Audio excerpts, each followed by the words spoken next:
Hello everyone. Today we're diving into a story that might just save your life, or at least give you something strangely soothing to think about at 3 a.m. when your back hurts for no reason and the cat's judging you from the counter. You're alone, it's late, and the silence of your house hums like a forgotten refrigerator. There's a sharp little twitch in your chest. Nothing dramatic, not yet. More like someone tugged an invisible string behind your ribs. You frown, you shift, you ignore it.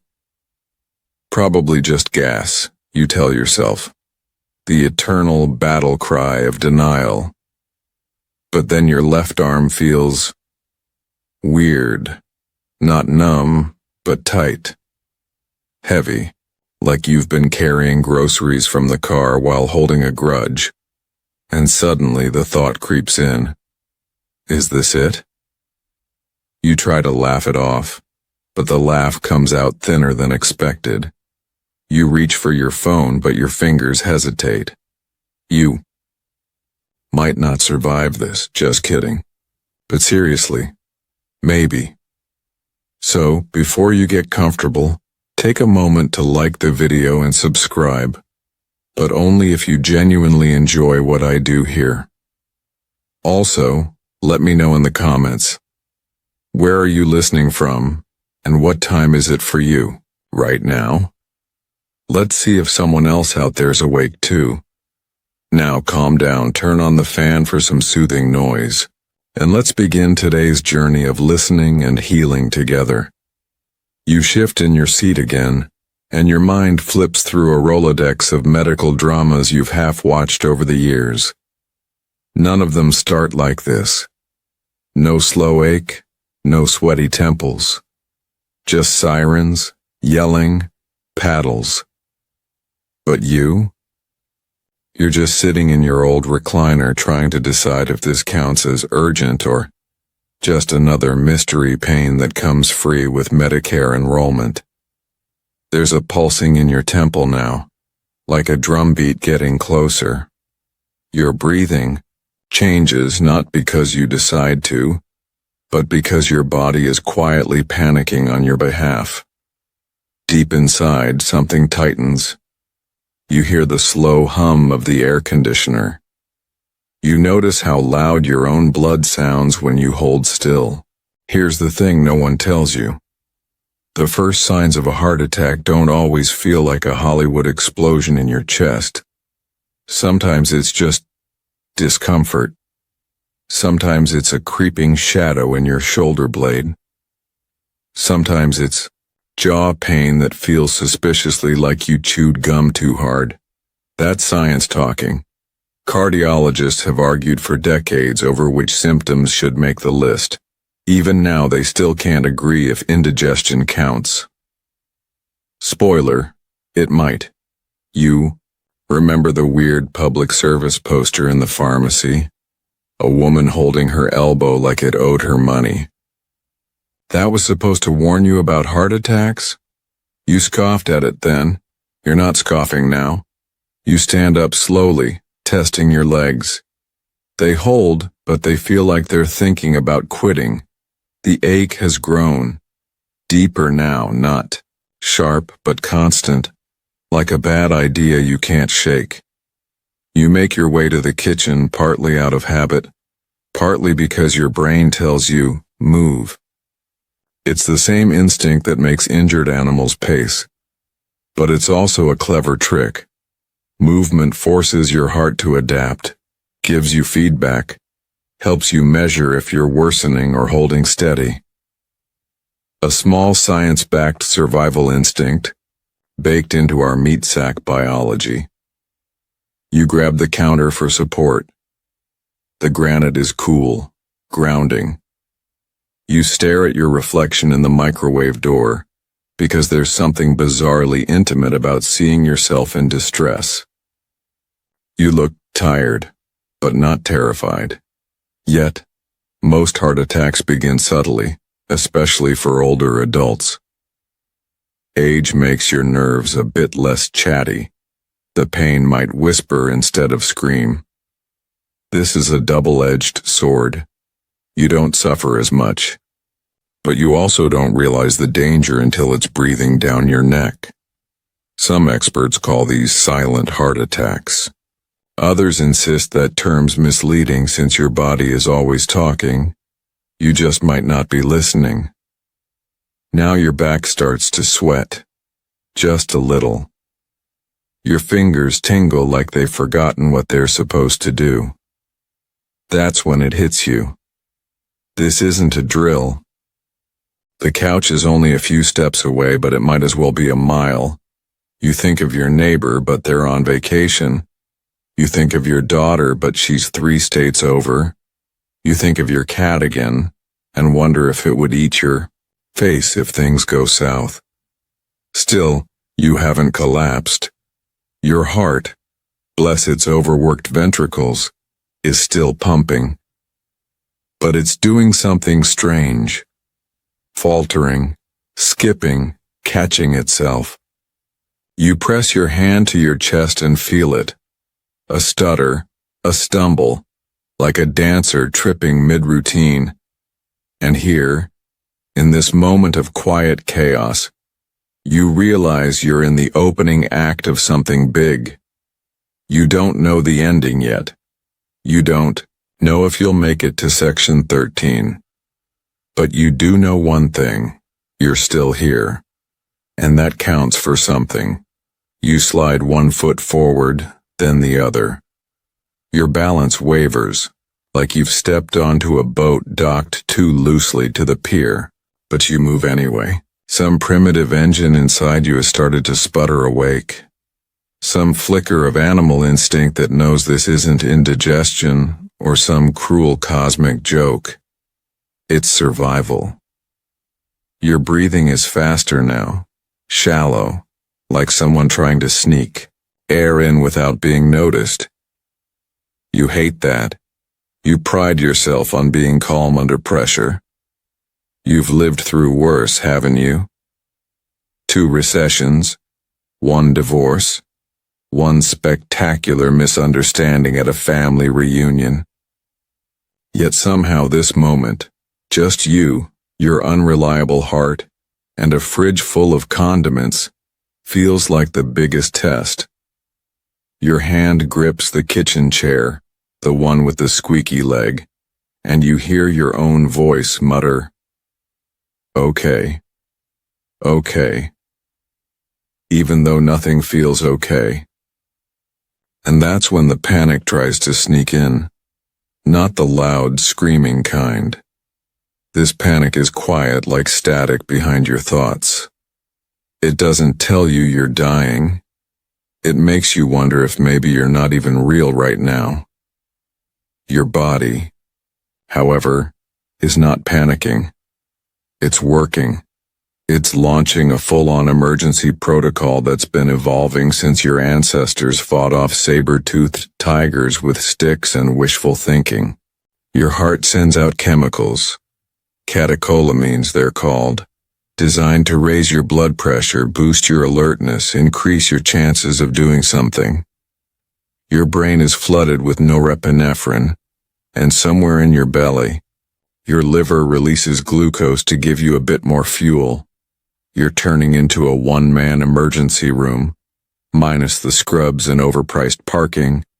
And yet, the fascinating thing is, this might be helping and hurting you at the same time. Experts still argue about the exact role stress hormones play during a cardiac event. Some say they give you a shot at survival. Others believe they make things worse, like throwing gasoline on a fire in hopes it might scare the flames into backing off. Science doesn't always get along with itself. You feel it in your limbs, the jitter, the readiness. You're not exactly strong, but you're not helpless either. You could call someone. You could crawl to the front door. You could scream. No, that feels dramatic. But you do think about yelling. Then a strange memory bubbles up. That time in Florida when you cut your foot on coral and calmly tied your own tourniquet with a beach towel while everyone else panicked. That was survival too. And that version of you, they're still in there, just older, creakier, and slightly more annoyed about cholesterol. You glance at the clock. Only a few minutes have passed, but it feels like you've been standing in this tension for hours. Your chest still aches, now more like a pressure. Not crushing, not burning. Just like someone pressing down with the flat of their palm and not letting go. It's your body talking. It's been trying to whisper for years, hasn't it? With the fatigue, the leg cramps, the weird shortness of breath after climbing stairs. You chalked it all up to aging, blamed it on the pandemic, your diet, your lazy dog. But maybe it was this, your internal engine sending smoke signals hoping you'd notice before the real fire started. You stagger back to the living room and slump into the recliner, feeling like a balloon losing its last puff of helium. You breathe, shaky but steady. Your fingers curl against the armrest. You're not going out without a fight. Not tonight. Suddenly, you remember a TV segment from years ago. Something about how humming could help regulate vagus nerve activity and reduce heart stress. Is that real? Who knows? But you try it. A low hum, like the world's saddest jazz note. It vibrates your throat, tickles your chest. Doesn't fix anything, but it gives you something to do, something to focus on besides the galloping paranoia and the thud of mortality knocking on your ribs. And here's the kicker. Turns out, that vagus nerve is important. It's connected to your parasympathetic nervous system, which is like the chill older cousin of your fight or flight reflex. Stimulating it even accidentally can help lower your heart rate. Some people gargle, others splash cold water on their faces. You hum like a monk in a retirement community. Science still debates just how much control we have over this nerve. Some say we're barely scratching the surface. Others insist it's the missing link in self-regulation. But in this moment, you're not interested in academic consensus. You just want to stay alive. The ache has stabilized now. Still there, still scary but not growing. You interpret that as a win. You allow yourself a single breath of gratitude, held for 5 seconds. That's what they say, right? Inhale for 4, hold for 5, exhale for 7. Who's they? No one knows. Probably a yoga instructor with excellent Wi-Fi and a Pinterest board. But you try it anyway, and slowly, something starts to shift. Not your heart. That's still doing its janky percussion solo. But your mindset. You realize this. You may be alone, but you're not helpless. You've already done more than most. You've activated every ounce of survival wiring your body has. You're a human Swiss Army knife in a cardigan. And the best part? You're not done yet. You eye your phone like it's a bomb with a suspicious blinking light. One move and everything might go haywire, or nothing will happen at all. You debate calling 911, but something holds you back. Pride, fear, the weird guilt of bothering strangers in uniforms. Then you think of your neighbor, Kevin, the retired high school coach with an unfortunate tan line and a lawn that looks like it owes him money. He's always said, "If you ever need anything." You've nodded politely, laughed it off. But now, in the pale blue glow of the hallway nightlight, that offer feels less like a neighborly nicety and more like a lifeline. Still, you hesitate.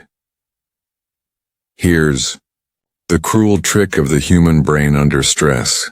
It gets loud and useless. Your thoughts don't line up neatly. They scatter like popcorn in a microwave. You reach for your phone, open the screen and stare at the keypad like you've forgotten how numbers work. And this is exactly why most experts now recommend one oddly simple tip for seniors living alone. Pre-program your emergency contacts with nicknames. Not just daughter or 911, but emergency now or press me if dying. The theory is that when your brain's in fog mode, it responds better to dramatic clarity than to polite ambiguity. It's a tiny tweak, but one that might just save your life. Your thumb hovers over the call button. Then, like a message from the gods, or maybe just a muscle memory from your jitterbug phone days, you remember the magic of speed dial. You hadn't thought of it in years. Your index finger presses 2. Nothing. 3. Still nothing. You panic skip to 5, and suddenly the phone lights up. Dialing. You don't even remember who's on that number. And that's terrifying, in its own right. It rings once, twice. Then you hang up. Why? Because you feel silly. You haven't collapsed. You're not convulsing. You're upright. You're breathing. You're overreacting, or maybe you're not. This exact moment, the moment between knowing you should call and actually doing it, is where lives are won and lost. Studies show that most solo heart attack victims wait an average of 45 minutes before calling for help.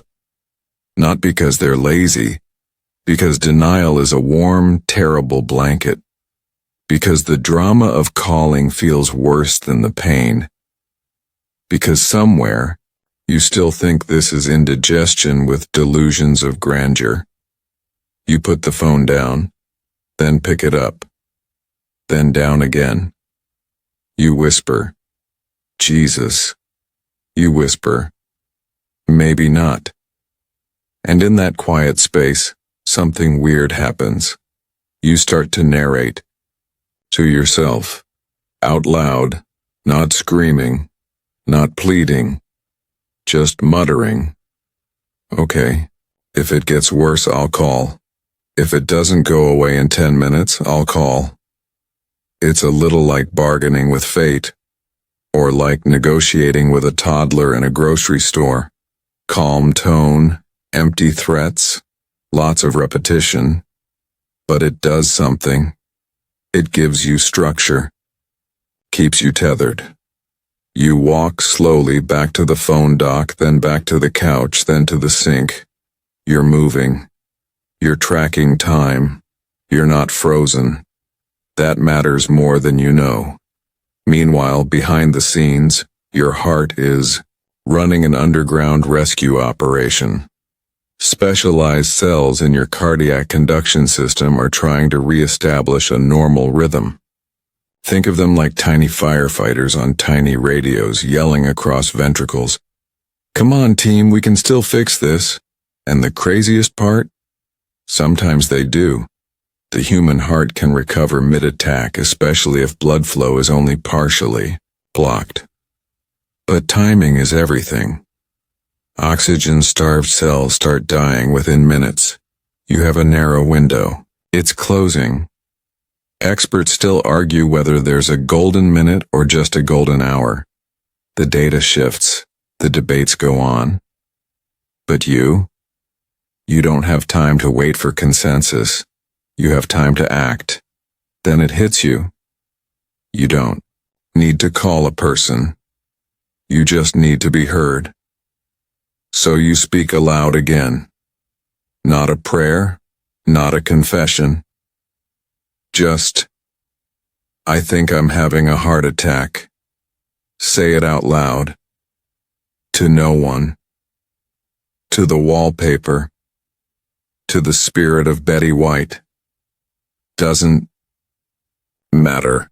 Your brain needs to hear your own voice say the truth.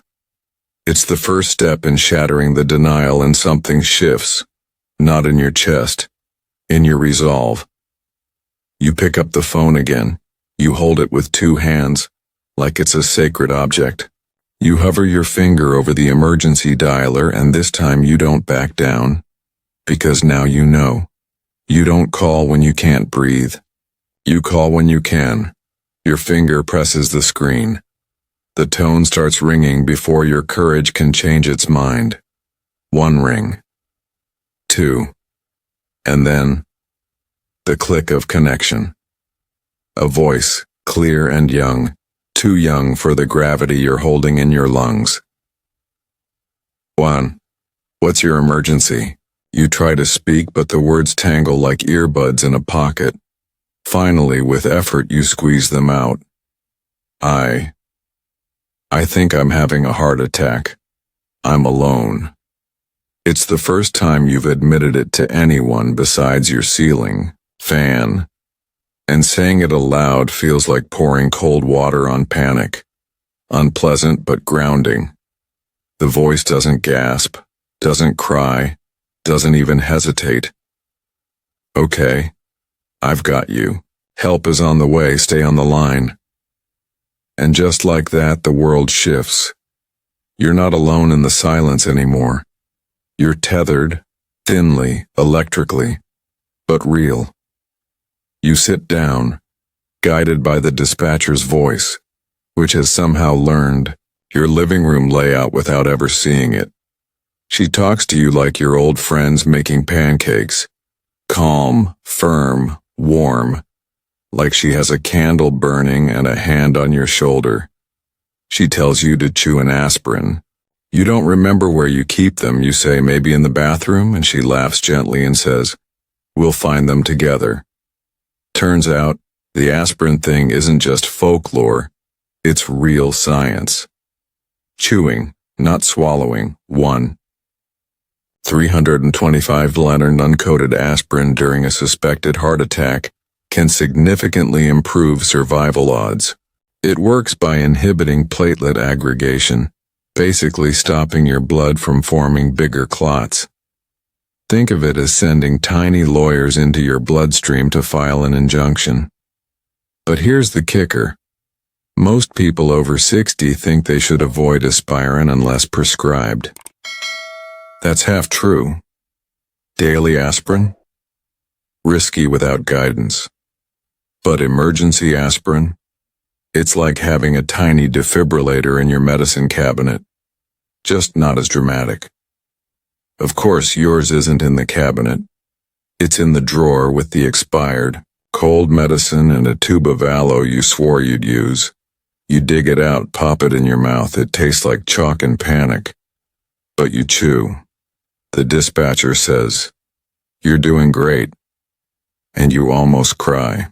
Not because you believe her, but because someone said it at all. You hear the sirens in the distance, a banshee chorus piercing the hum of your old fridge. They're coming for you. You think about cleaning the kitchen. You think about the slippers you're wearing and whether they're too ridiculous for EMTs to see. You think weirdly of your 5th grade spelling bee when you froze on conscientious and everyone clapped anyway. Your heart stutters again, a jazz beat out of sync. But you've done the thing. You've made the call. You've chewed the aspirin. You've said the words. You've invited help into the sacred space of your solitude. And now you wait. Can you open the front door? She asks gently. You can. You shuffle there like a ship listing in high waves. You unlock it. Leave it cracked. It's an ancient gesture, this act of opening your door to strangers bearing sirens, and yet it feels almost holy. You return to your seat, phone still pressed to your cheek. She's still there. Can you tell me your name? She asks again. And you do. It sounds strange to your ears, like hearing someone else say it. But it anchors you. You're doing really well, she says. You've never done anything more slowly, more carefully than breathe right now. But here's the secret no one tells you. Breathing is an intervention, not just a function. Deep, intentional breathing stimulates the diaphragm, nudging the vagus nerve, telling your whole system, "Not yet, not today. We are staying here a little longer, thank you very much." Some experts even debate whether box breathing, inhale for 4, hold for 4, exhale for 4, hold for 4, should be taught as emergency prep for seniors, like CPR but quieter, more elegant, less likely to crack a rib. You try it now. Inhale, hold, exhale, hold. It's awkward at first, then oddly soothing, like wrapping your brain in a weighted blanket. The dispatcher says the ambulance is close. You feel a flicker of doubt. Will they find your house? Will they know the code to the gate? But she reassures you. They've got it. Then she says something odd. You're doing one of the hardest things a person can do, asking for help and staying calm when it matters most. And you think, is that what this is? Strength? Because it sure doesn't feel strong.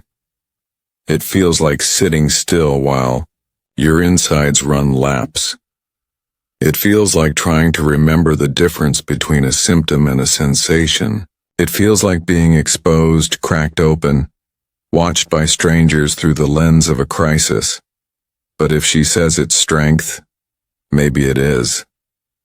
And just before the EMTs burst through the door with voices like thunder wrapped in Velcro, you realize something. You're not helpless. You're not passive. You're not a victim waiting to be rescued. You're a partner in your own survival. And now the cavalry is here. They come in like a gust of wind that knows what it's doing. 3 people, in navy blue uniforms with calm faces and loud zippers. You flinch at the sudden noise, but they don't flinch at all. They've seen everything. You, trembling in your recliner with your hair flat on one side and an unchewed aspirin crust on your lip. You're not even close to their top 10 weirdest calls this week, but you feel like a mess. You try to apologize for the house, the slippers, the fact that you didn't think this would be your Tuesday night. One of them chuckles and says, "You're not hosting a dinner party, sir, you're surviving." They kneel in front of you like knights without swords. They're gentle but precise, like librarians handling a fragile first edition of you. One clips something to your finger, another rolls up your sleeve. The third asks if you can lie down, and you say something like, "I can try," which really means, "I'm going to do this awkwardly and with very little grace." Your body is a puzzle they read fluently. Sticky pads go onto your chest. Wires snake out to a machine that beeps like an anxious metronome. The medic watching the monitor nods to herself. Okay, yeah. Let's prep. You try to read her expression. Good news? Bad? But she's unreadable, like a poker player or a cat. She just pats your arm and says, "You did the right thing, calling. That's what matters most." Which, to be fair, is something professionals say even when you once called 911 because you thought your arm was numb, but it was just under a pillow. But this time you can tell she means it. They slide you onto a gurney. It creaks under your weight, but they don't comment. You remember a fact from somewhere, maybe a magazine at the dentist's office, that speed is survival in cardiac events. Door to balloon time, they call it. The sooner you're in the hospital, the better your chances of minimizing damage. The heart, as poetic as it is, does not forgive wasted minutes. And yet, here's the twist. Not all heart attacks are created equal. You might be having a NSTEMI, a non-ST elevation myocardial infarction. These are sneakier, less dramatic on the ECG, but still dangerous. Often misdiagnosed, frequently undertreated, a quiet riot in the coronary arteries. Could be mild, one medic murmurs, but we'll treat it like the real thing. You find that both reassuring and terrifying. They lift you smoothly. Years of practice, of course, and wheel you out. The air outside hits your face like a slap made of January. You hadn't realized how hot you'd been inside. The wind smells like pine needles and car exhaust and other people's lives continuing. That part hurts more than your chest. They load you in. Inside the ambulance, it's surprisingly cozy. Not luxurious, just clean. The walls are lined with compartments that probably contain magic or bandages or both. One medic stays beside you, holding a tablet. He asks questions, rapid fire but kind. Any allergies? What meds are you on? When did this start? You answer the best you can, but your brain is chewing gum. You guess the times. You misname a prescription. He nods anyway, types calmly.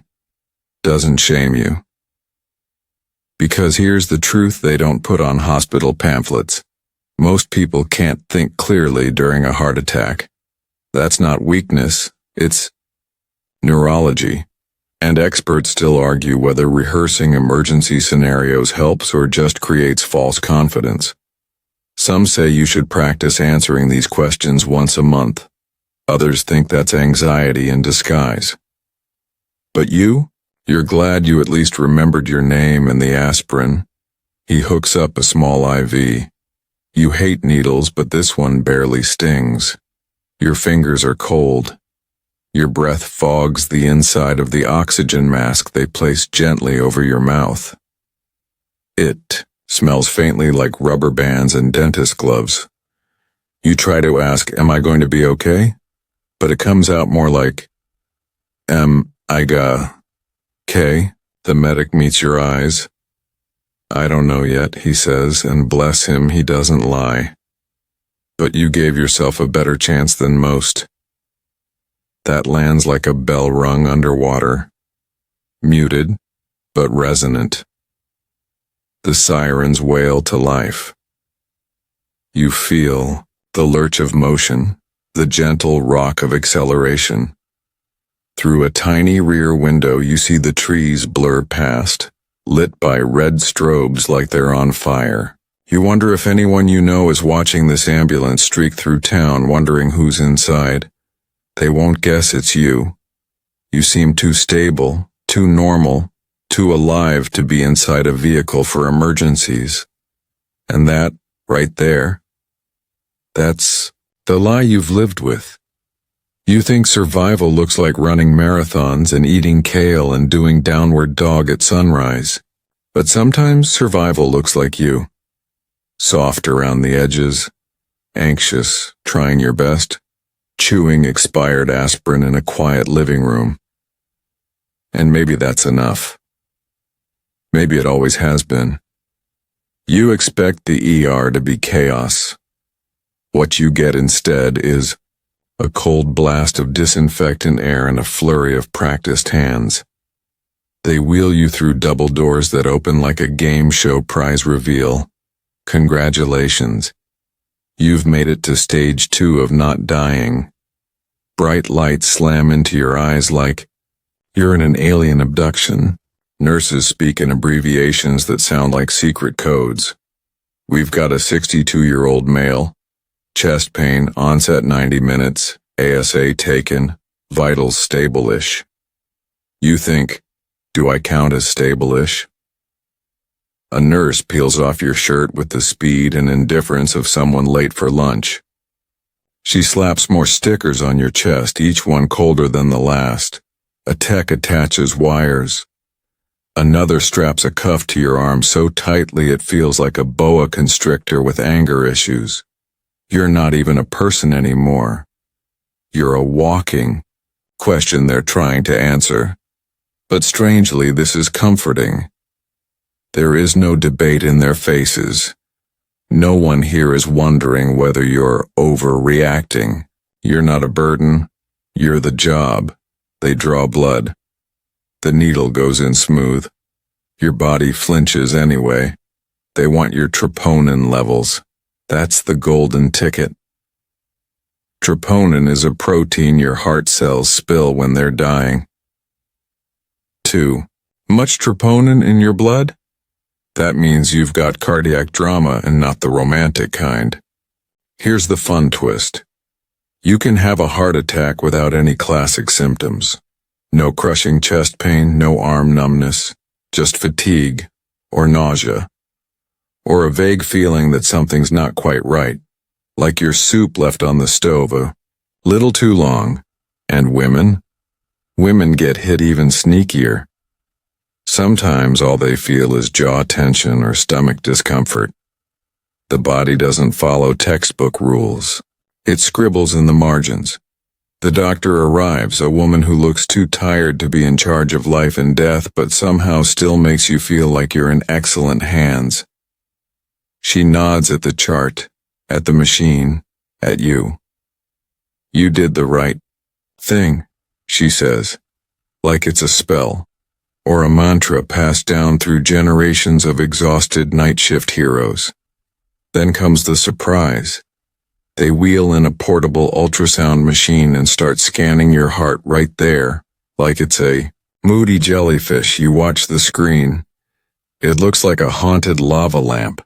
They explain that they're checking for wall motion abnormalities. Fancy talk for, is your heart squeezing the way it should? You ask, what does it mean if it's not? And they say, well, that depends. And there it is again. That phrase. That depends. The most honest 2 words in medicine, and the ones that remind you this isn't a show with a tidy ending. Still, you've bought yourself time. The aspirin, the call, the chewing, the weird, jittery walk to unlock your door. Each act a thread, pulled tight in your net of survival. A nurse, young, kind, with freckles like sprinkles, sits beside you with a clipboard. She starts asking questions, soft and steady. Family history, smoking habits, cholesterol levels. You answer, embarrassed. You admit you haven't had a proper physical in 2 years. That sometimes you skip the blood pressure meds because they make your legs feel like wet spaghetti. She doesn't shame you. She just writes it down, then says, you're not alone in that. And you believe her. Because the ER is full of people who didn't think this would happen to them either.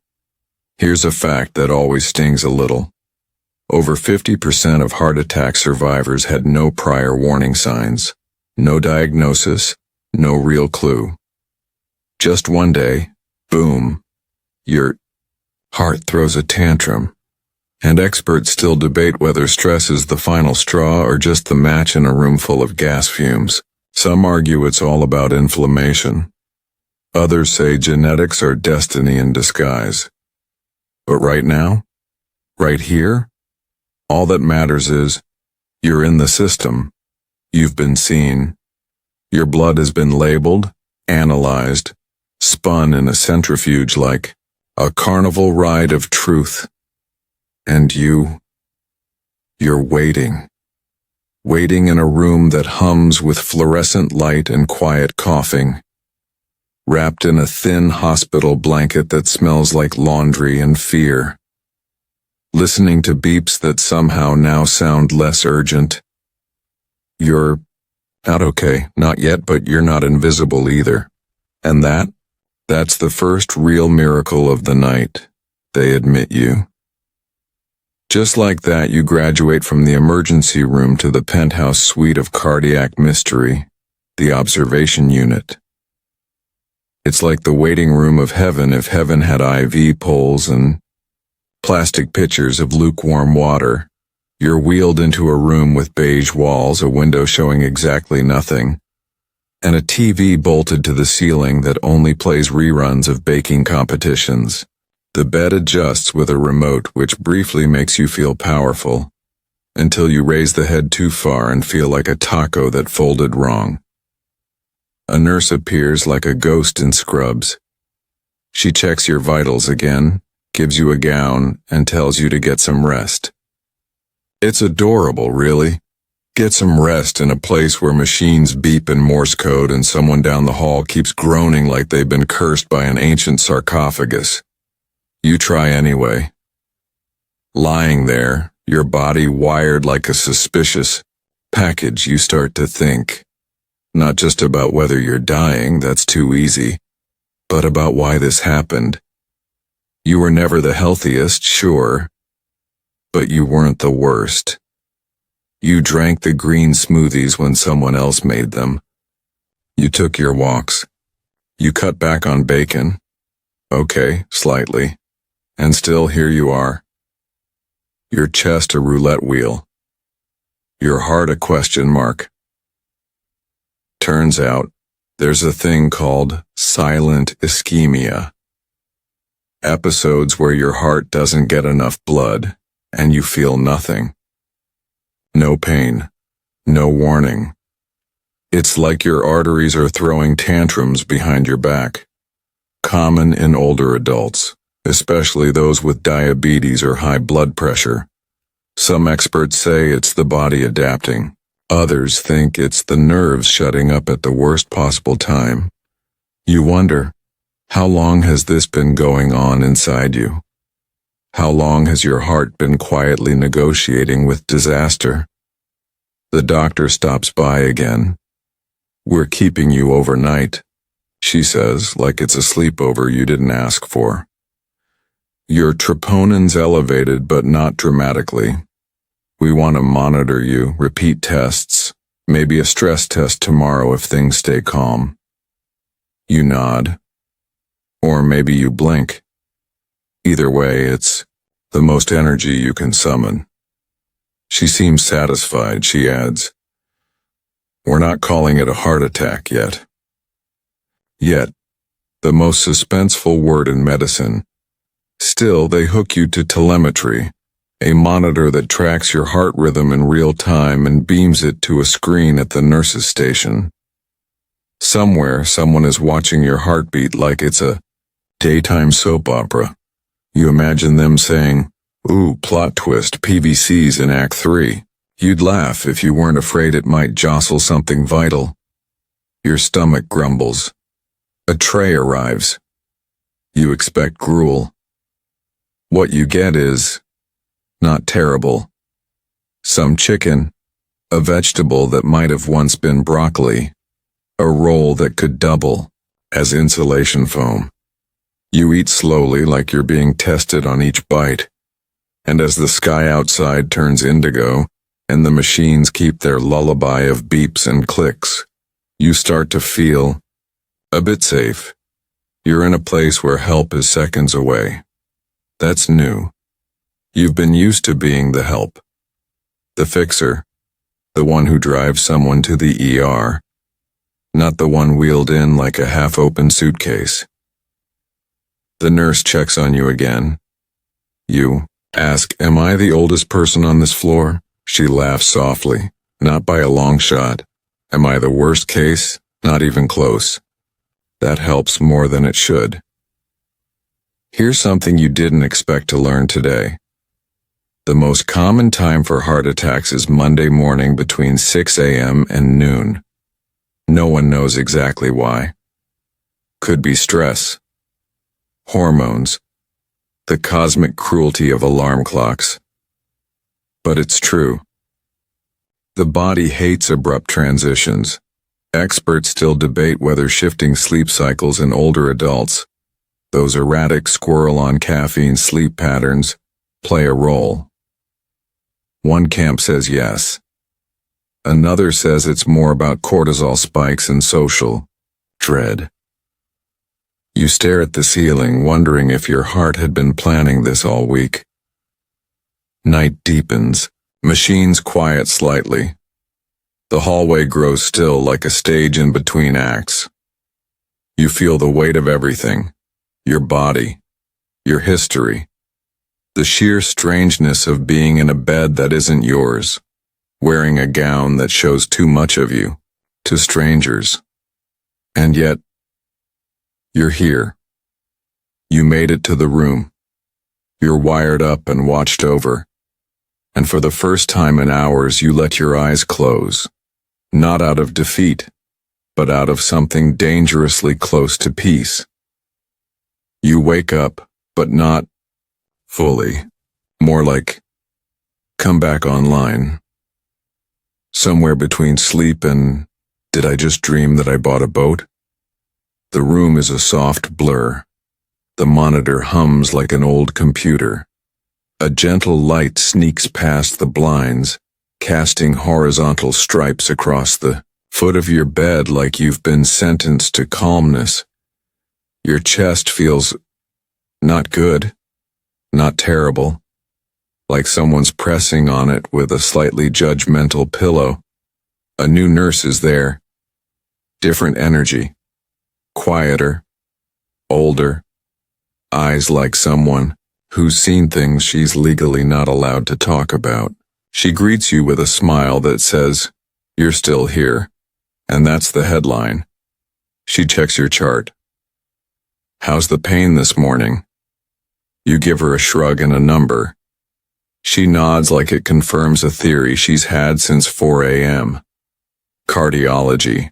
Will be up soon. They're reviewing your labs and the overnight telemetry, which you assume is medical speak for. We're all still watching the movie of your heart in real time, and so far the plot is confusing.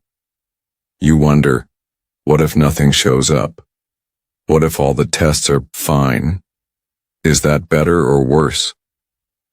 There's a name for this weird middle ground: unstable angina, a pre-heart attack, a dress rehearsal. It doesn't kill heart muscle yet, but it means something's wrong with the plumbing. It's like your arteries keep sending passive-aggressive notes to your brain, and now you're the awkward middle manager. Some cardiologists argue that unstable angina is outdated as a diagnosis.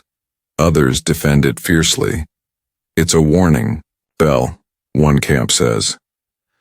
It's a bucket we dump uncertain cases into, says the other. And you just want someone to tell you whether your heart's trying to kill you or just teach you a very intense lesson. A young doctor arrives. Shoes too clean, eyes too awake. His coat looks like it's never seen mustard or despair. He introduces himself as part of the cardiology consult team, which makes him sound like he's about to suggest a new app for your aorta. He scrolls through your chart, then looks at you like a professor about to start a pop quiz. So, he begins, "Your troponins trending slightly down, that's good. Your EKGs have been non-specific, but you did the right thing by coming in. There it is again. You did the right thing. It's becoming your new ringtone. They want to do a stress test." You nod like you know what that entails. Spoiler, you do not. Turns out there are two kinds, exercise or chemical. Because your chest still feels like it's holding a grudge, they go with chemical. Basically, they inject something that tricks your heart into thinking it's on a treadmill, while you lie flat like a baked potato with anxiety. The nurse administering it gives you a heads up. You might feel flushed, some chest tightness, maybe short of breath. You think, that sounds suspiciously like a heart attack simulation. And yeah, it kind of is. They want to see how your heart behaves under fake pressure. It starts. You feel it almost instantly. Your chest tightens like someone's giving your sternum a bear hug from the inside. Your breath catches. A wave of heat rolls up your neck. The tech watches the monitors. With the calm of someone betting on a horse, "Keep breathing," she says. "You're doing great." You don't feel like you're doing great. You feel like a balloon animal in a microwave. Then, relief. The sensation passes. You're still here. Still ticking. The images they gather will go to a radiologist or cardiologist or some unseen wizard in a back room. And you'll wait. Again. Because medicine is just waiting with better lighting. Later, a nurse hands you a menu like you're at a low-budget hotel. You pick oatmeal and a banana. Something about your body feels delicate now, like you shouldn't. Introduce it to sausage without supervision. You glance at the TV. Another baking show. The contestants are weeping over collapsed soufflés. You sympathize. You too have collapsed under pressure. And while you eat, slowly, deliberately, something shifts. This isn't just about one bad night. It's about all the small moments that led here. The missed walks. The "I'll call the doctor next week." The silent symptoms. The belief that you were too busy, too strong, too fine. The truth is, most seniors have some level of coronary artery disease and don't know it. Plaque builds up slowly, like soap scum in pipes. Until one day, the pipe doesn't work the same, and the damage shows up not with a bang but a whisper. You finish breakfast. You stare at the tray and you decide something. No more whispers. You want to hear your body. You want to answer when it calls, even if it sounds weird, even if it's inconvenient, even if it makes you feel old. You reach for the call button, not in panic but with purpose. You want to ask for the cardiologist again. You have questions now, and for the first time in a long while, you're ready to hear the answers. You're discharged, not triumphantly. There's no confetti, no dramatic final speech. Just a stack of papers, a new prescription, and the vague feeling that you've survived something that technically still doesn't have a name. The doctor says your stress test was borderline, which sounds like what someone would say about your casserole at a potluck they didn't enjoy but couldn't insult. Your troponin levels went back down. No dramatic spikes, no absolute confirmation, just enough concern to suggest you follow up. Soon. You sit in a wheelchair while a volunteer wheels you toward the exit. You think, this is how astronauts must feel re-entering Earth's atmosphere. Lightheaded, blinking, everything a little too loud. Outside, the sun looks brighter than it should. The air is soft and smells like someone somewhere just mowed a lawn. You breathe in like you're learning how again. Your ride pulls up. Your neighbor, bless him.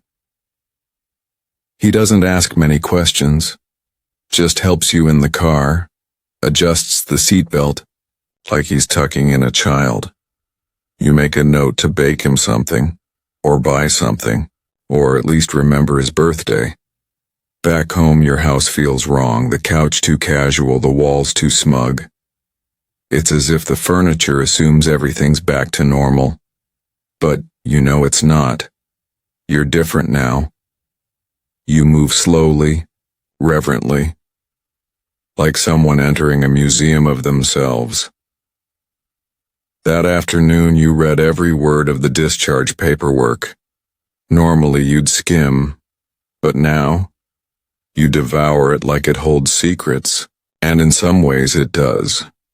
You learn that 1 in 5 people over 60 will have some kind of heart event within the next 5 years. Not all are fatal, not all are dramatic. But the odds? They're not exactly in your favor. You don't get a medal for ignoring that. One fact jumps out at you. Only 27% of heart attack survivors complete their recommended cardiac rehab. That number clings to your brain like a burr in a sock. You think, that won't be me. And yet, what does rehab even look like? It's not like the movies. There's no Rocky montage. It's meetings with nurses, light workouts, group classes, where they teach you how to breathe again, walk again, Live again without fearing every skip of your heartbeat. You sit down, open your laptop, and actually, yes, actually, schedule your follow-up. You even bookmark a local cardiac rehab center. You call your pharmacy and fill the prescription for the blood thinner you can't pronounce. You set a timer to remind yourself to take it. And then, with some hesitation, you do something far scarier. You go to your fridge, you open it. You look at the frozen pizza and the bottle of wine and the 3 leftover takeout containers. It all seems like it belongs to someone else now. You grab the water, pour a glass, sip it slowly. You never liked water. But today, it tastes like something precious, like survival with a lemon wedge. Later that night, you lie in bed. Not hospital grade, no wires, no beeping. Just you and the quiet hum of a fan. You listen to your heart, like it's a house you just moved back into after a fire. Every creak matters. Every rhythm counts. Here's something strange. There's growing evidence that heart events can cause short-term memory gaps. Not from damage, but from shock. From stress. Some survivors report days they just don't remember. It's as if the brain protects you from itself. Experts argue whether it's cortisol-related or simply overload. But you don't need a consensus to know this. Something shifted in you. You feel older, not in the bad way, in the wiser-than-yesterday way. The next morning, you put on sneakers. They feel foreign, like they belong to a version of you from 10 years ago. But you lace them up anyway. You open the door. You take a walk. Not far, not fast. But it's forward. And you know, deep in that tired, strange, stitched-up heart of yours, this isn't the end. It's the part where the credits don't roll. Because there's still more of the story left to live. You start paying attention. Not just to your body, but to everything. The way your fingers feel when you hold a mug of tea.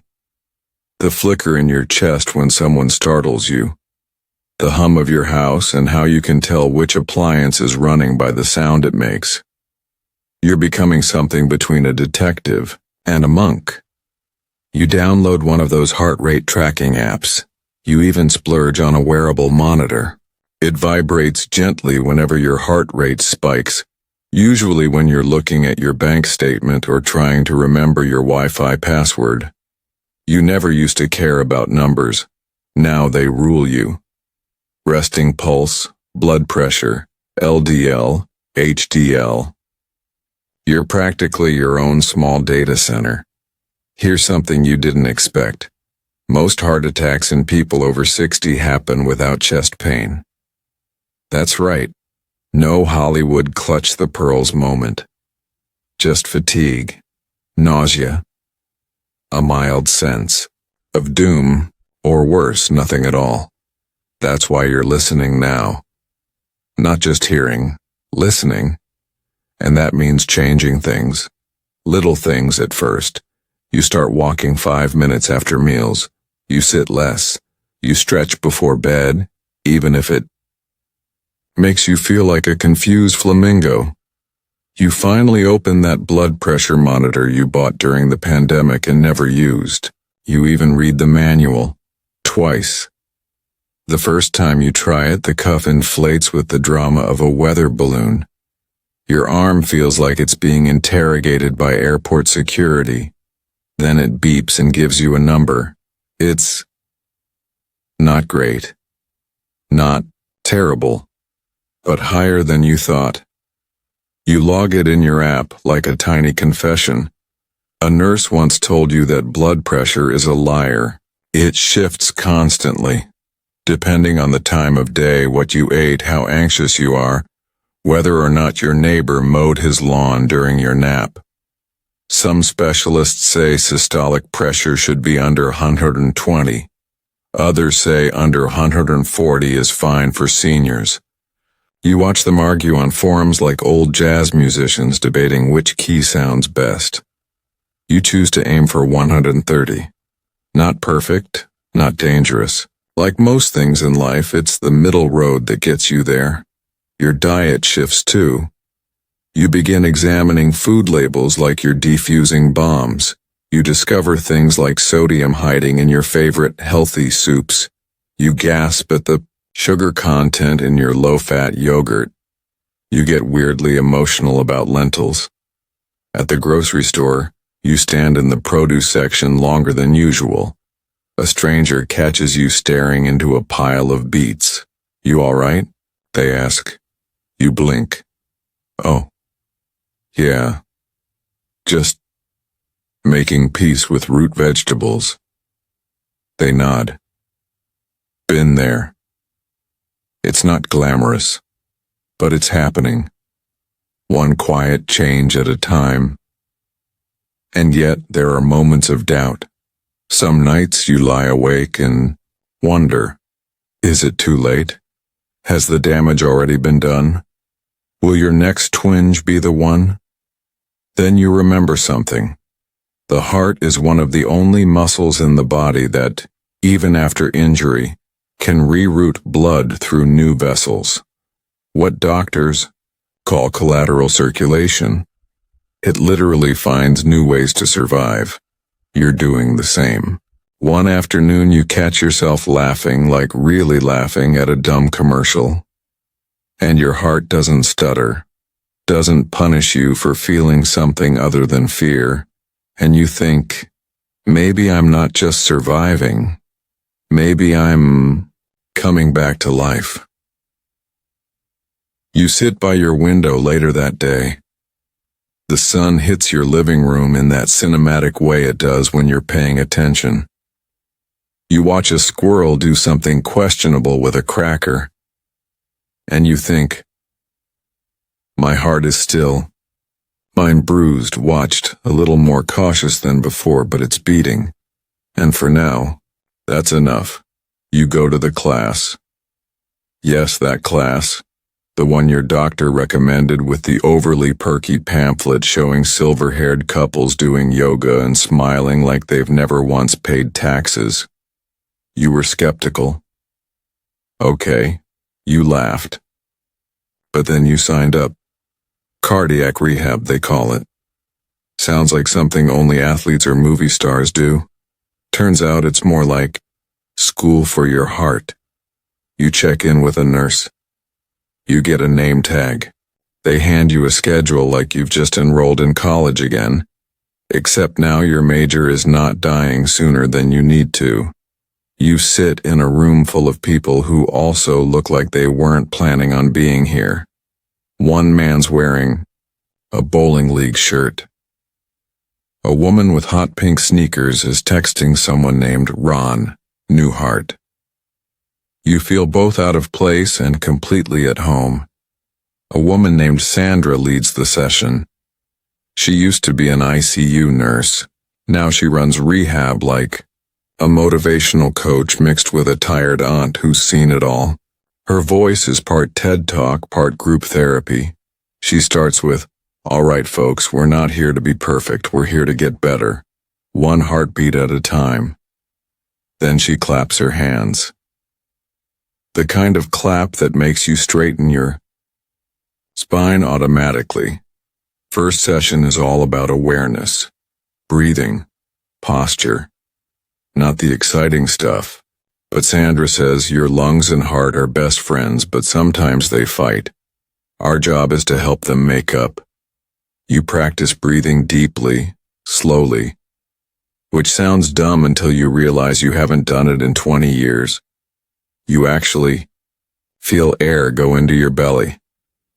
And for a brief moment you feel like a majestic sea creature, a wise manatee.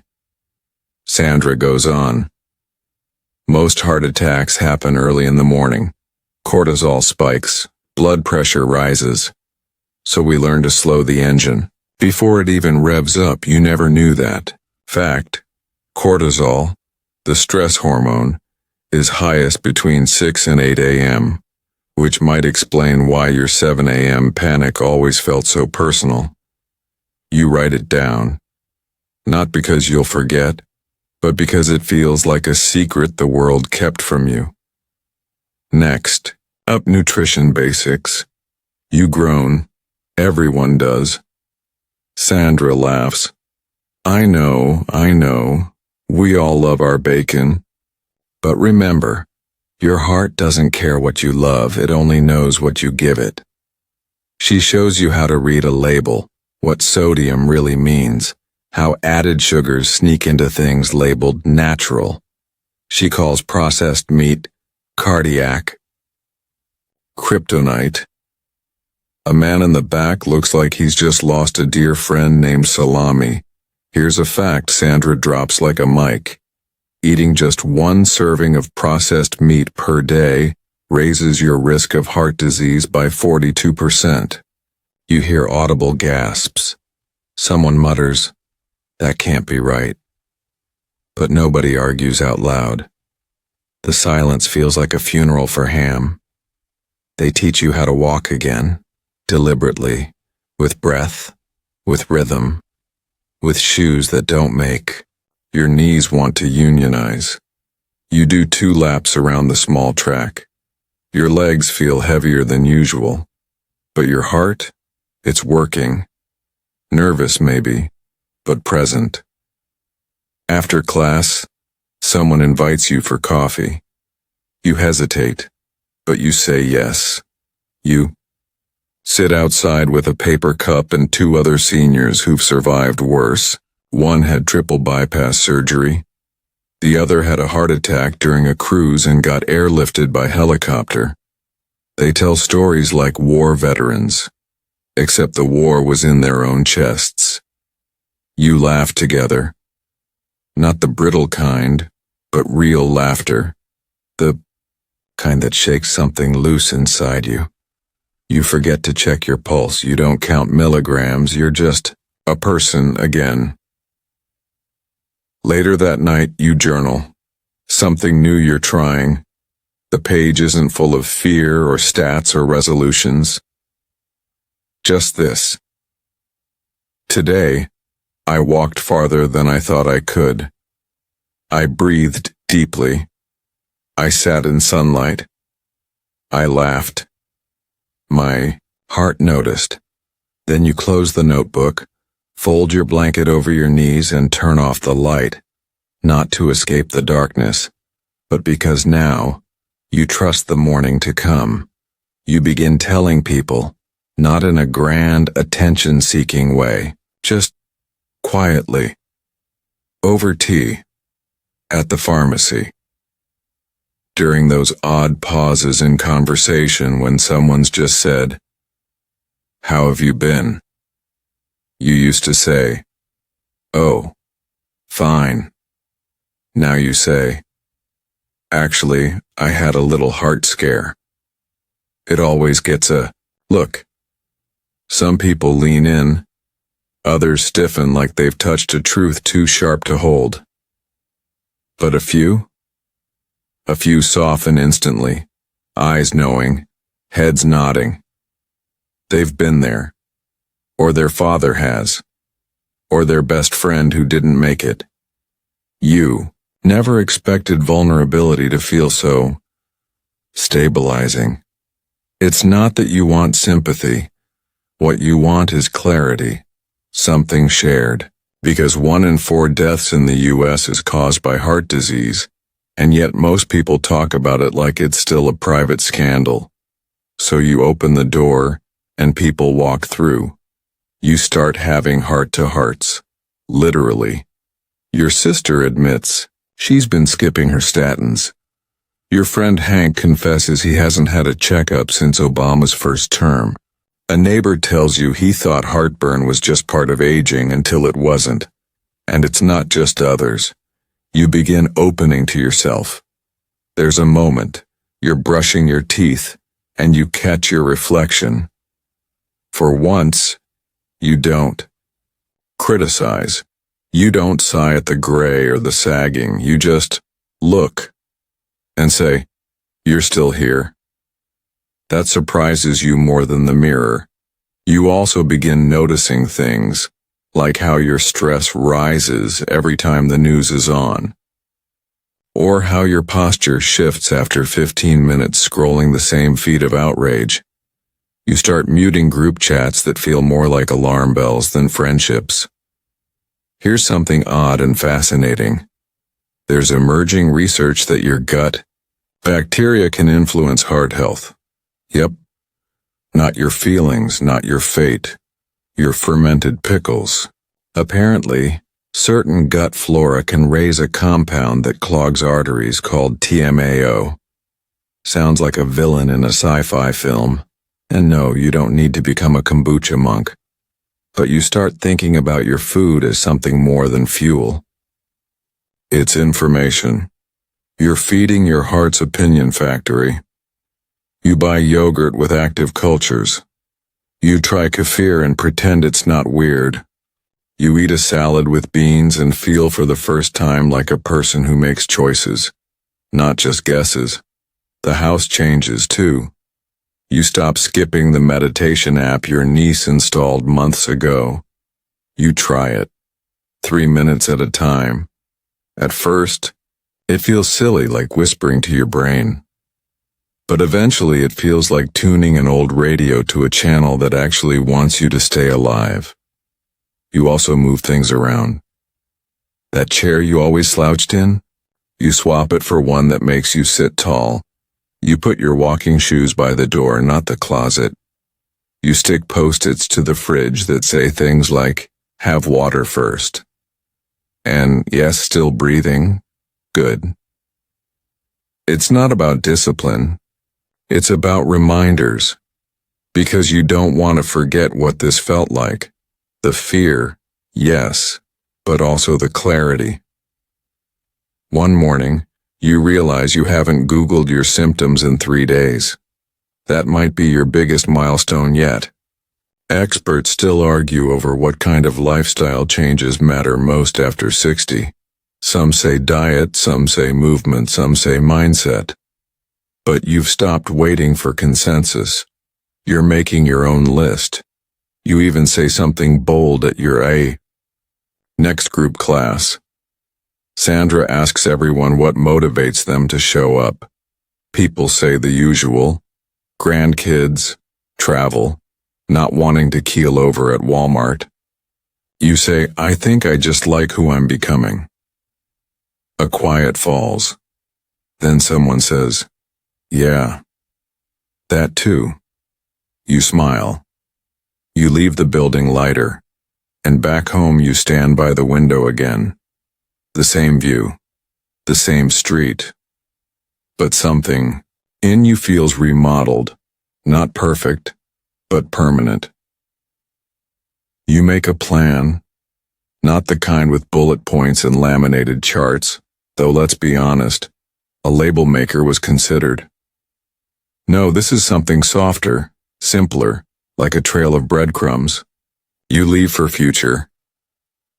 You to follow when things feel shaky again. You start with a list on your fridge.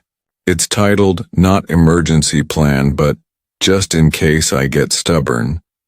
You think it's funny, but also true. The first item: if your chest feels heavy, don't wait. You add a note in parentheses. Even if it's just heartburn. Better, safe than funeral. You program your phone with shortcuts. One tap calls 911. Another texts your daughter with the words, "I don't feel right. Call me." You hope you never use them.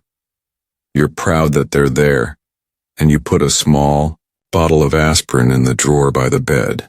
Because yes, chewing one $325 million aspirin during a suspected heart attack can reduce clot formation and save your life. You've seen the commercials.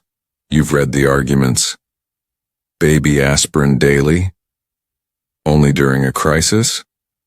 Experts still debate that. But you've made your choice, you keep it close just in case. You even talk to your neighbor, the one who knows your dog's name but not your own. You hand them a note. If I ever seem off, slurring, slow, weirdly sweaty, don't hesitate.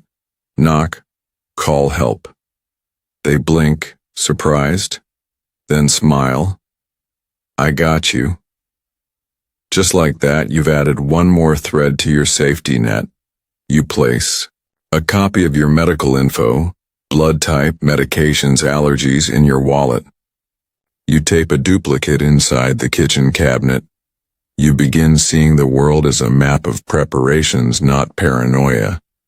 There's something empowering about that. You update your health proxy.